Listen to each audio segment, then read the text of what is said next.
Today I'll show you how to correctly add a head tracking animation to your videos.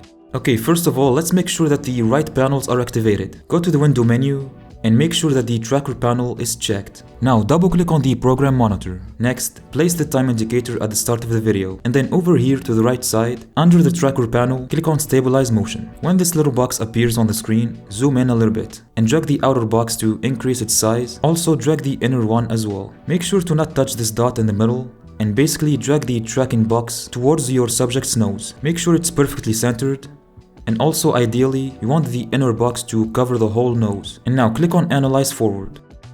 It's gonna take a little bit of time for After Effects to track the movement of your subject's head, following the nose if that makes sense. And then once that's done, click on Options. Set this setting right here to stop tracking, and set this value to 90%. Click OK. And then click on Apply. And we want the dimension to be X only. This way, the tracking will follow the left and the right sides instead of moving up and down. And now, if you close down this tab and go back to the main composition, you're gonna see a nice smooth tracking movement to your subject. Leave a like and subscribe if you found this video helpful, and feel free to watch this next tutorial.